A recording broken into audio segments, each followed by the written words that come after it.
很多朋友好奇，我们东北这儿猫冬半年吃啥喝啥。今天带大家看看我家为了猫冬都囤了哪些吃的。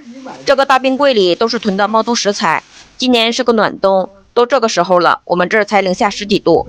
不过现在家里这个冰箱也用不上了，我们这儿冬天冷的时候，都把冰箱里的吃的放到外面冻上就行，把冻的蔬菜啥的都放到仓房这个大缸里。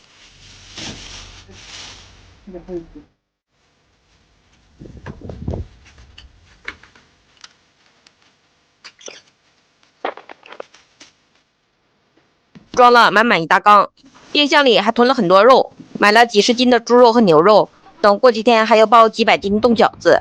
前几天家里杀了几十只鸡，这会儿都拿到外面冻上就行。一个冬天就吃冻菜冻肉的，难道我们东北农村冬天没有新鲜蔬菜吃吗？我家这里是东北3省靠北边的黑龙江省，是全中国最冷的地区。冬天冷的时候零下30-40度，出门买东西很不方便，尤其是下大雪的时候，大雪封路，车都出不去。路面都是冰，走路都打出溜滑，所以冬天就尽量不出门，把冬天要用的吃的都准备充足。确实冬天也很少吃新鲜蔬菜。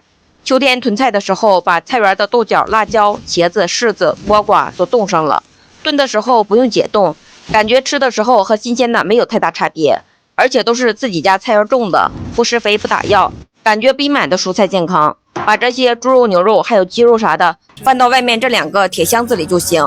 看看我家这个大缸里还囤了很多冻茄子、冻豆角、冻辣椒啥的。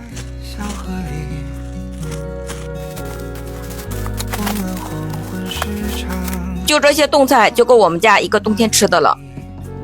中午趁着暖和，或爷爷把这些果树包上。在我们东北这儿，人要猫冬，这些果树啥的也都得防寒。今天就用塑料布包上，冬天的时候风比较大，防止果树失水分。